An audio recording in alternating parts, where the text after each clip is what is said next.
All right, what's going on, everybody? Ryan Ogren here, and today I'm going to be taking you through the parts of your marketplace where you need to use a video pitch and the parts of your marketplace that you don't need to use a video pitch, because you're foolish and you're fooling yourself if you use a video pitch for every single lead in your marketplace, because some just don't need it. And we're all about giving the leads what they need here to convert for our clients. We did this. We used this exact strategy for our clients in 2025. We collected $3.55 million in cash in our clients' bank accounts through this strategy. So we know it works, and we don't have a crazy amount of clients. We're a very small team, and we just go super deep with our clients, but we make them a ton of money. I think we're already past 3.5 million in collected revenue for our clients this year. Actually, I think we're close. We're very close. I think we're maybe at 3.2. I'd have to check the numbers, but we know it works. And so I'm going to be taking you through that today.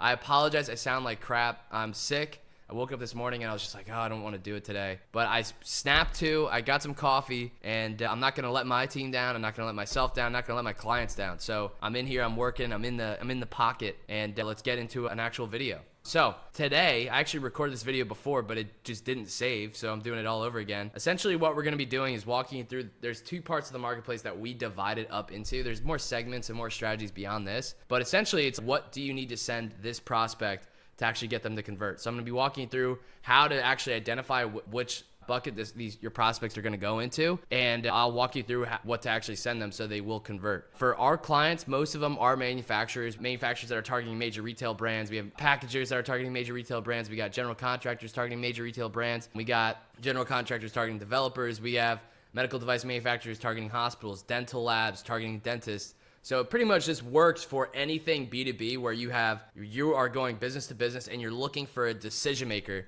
at that particular company. There's always something you can send them to actually get them on a call and then start that process to convert them. That's the belief you have to have.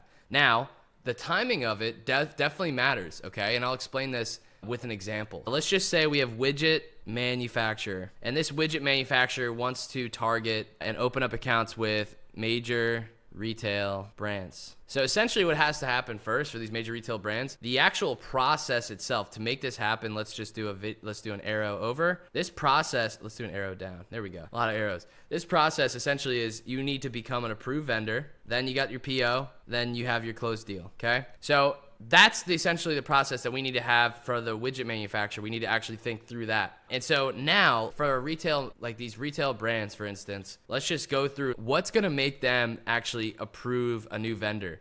They're initially going to start by, when they have a need, going after their existing vendors. And if their existing vendors can't solve it or can't give them what they want or do it in a way that solves a pain point for them and gets the job done on time, on budget, exactly what that client wants, then it opens the door for another vendor to actually come in. Now, anytime when like a major retail brand has a specific need and they're growing, usually systems, their current vendors, their current systems, usually they break when they scale in multiples of 3. So if they go from 10 locations to 30 locations, they're going to need a new vendor, because that scale, usually their current vendor can't take that. And most manufacturers, they're actually usually limiting these smaller brands because they don't fit the average order requirements for them. So it's interesting when you keep an eye on this, and we actually have a trigger on this. When a brand actually expands from one location and announces plans to open up like 10 plus locations the next year, we will be all over them. We just closed the deal with one that's going to have 26 locations in 2026, I think. It might be like 28. And that's what they're estimating. And so my client's been like all over it because they solve a major pain point for them, because their systems for their existing solution so essentially what we're trying to do is we want to segment the marketplace to become an approved vendor.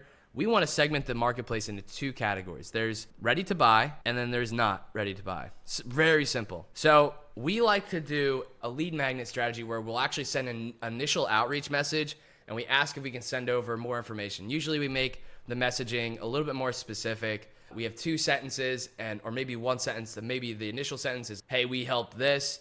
And then we do a social proof sentence, and then we do a call to action, asking if we can send over a lead magnet. That call to action is the most important sentence, but the 2 sentences above it are the things that make the call to action juicy and valuable. Usually, the ready to buy market, they will respond with an actual question, and when they respond with a question like this, a specific one, it usually hints at that they have something that they are currently working on. And if that's the case, usually all you need to do in this particular example is show them why you should be an approved vendor. Okay, so this is so simple. We sent our typical lead magnet outreach to this brand. They came back and they asked a question like, hey, can you actually do these and then get them here for X amount?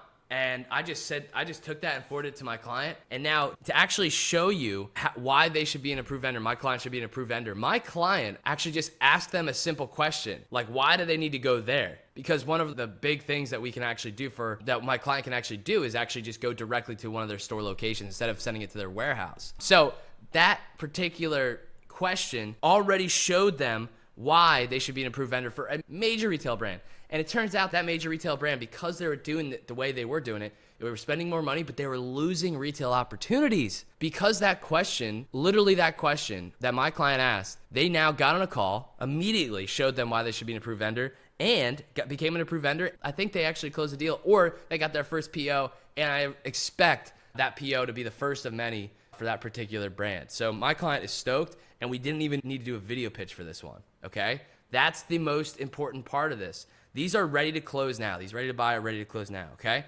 Now, that doesn't mean we don't focus on the not ready to buy section. We still want to do video pitches for them because oftentimes we can then take this not ready to buy market and move them into the ready to buy. I'll show you how we do that here in a second. This strategy that I'm about to walk you through is the thing that literally prints money out of the air, okay? That's how you do the ready to buy, and usually they ask a question back to your initial outreach. All you need to do is show them why you're an approved vendor, and it does not need to be a video, but it could be a video too. If my client just did a quick little blurb video and said, hey, this is like a good way to do it, just I have a quick question for you, like that would also work, but you can sometimes just get it done with a response in the email. Now, not ready to buy market. So let's remember our lead magnet strategy. We were saying, hey, can we send over more information? Obviously, we say a little bit more juicy than that.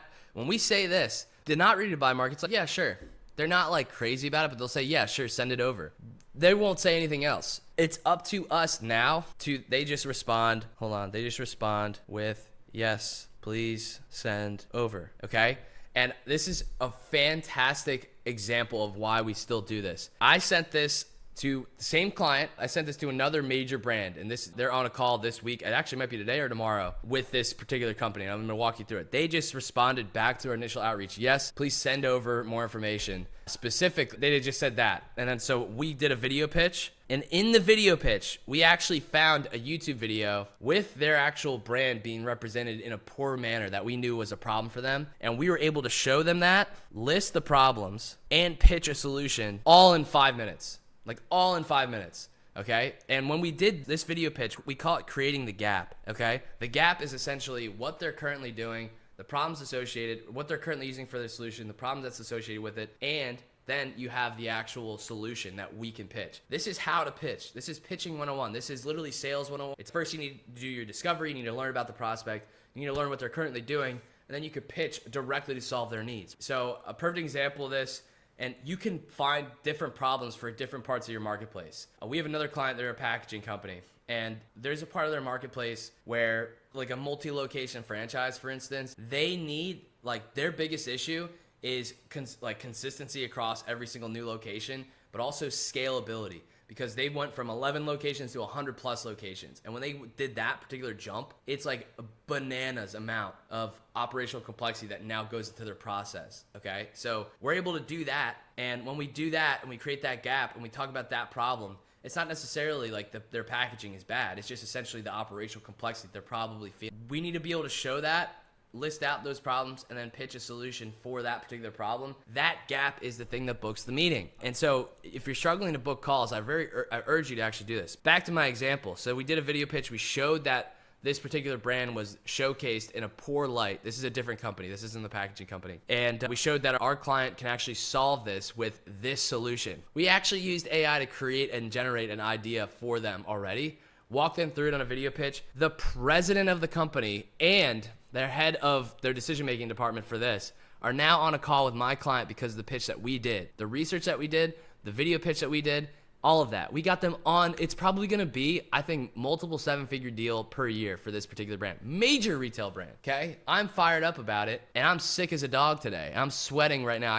You guys probably can't even see. I'm like, I got cold sweats for it. So anyways, that came from us. Literally, they were in the not ready to buy section. We created the problem that took them from here to here. This is the thing your business development team needs to be doing. If they can't do this, then you're wasting time paying them, okay? Don't settle. You deserve greatness. But also, you shouldn't settle. So if you want to work with us, you can apply to work with us below. We have our link to our website there. And yeah, no promises. We have a lot of clients right now, and we're a small team. And I don't really plan on scaling our team up too much. I like the simplicity of life that I'm in right now. But it's cool. So we're making a lot of money for our clients, and everyone's happy. So that's essentially how you move someone from not ready to buy to ready to buy in like the major retail world. And if you're going after other brands, you got to highlight these problems. You got to figure out the problems that they're feeling. In business, there's always problems. There's always a problem that you can actually pitch to solve. There always is. You have to have that belief. But don't think that everybody needs a video pitch, because you're going to be able to close deals much quicker and get things moving if you come across a couple prospects that just respond with a little question. But by moving somebody from not ready to buy into ready to buy, we have our client on a call with the president of a company that has thousands and thousands of employees that are global. It's a national brand, household name, and something that they can make a ton of money and solve a massive problem for them. So it was so much so that my client invited me to their company anniversary party, which is pretty cool. We love our clients. Our clients love us. We make them a lot of money. And if you want to work with us, make sure you click the button below or click the website below, and you can apply to work with us there. If not, just comment, subscribe. Let me know you guys like this. It's a new channel, and I'm sick as a dog. I'm fighting through this. Show your support. Comment, subscribe. Ryan Ogren, Money Make Marketing. Let me know if you have any questions.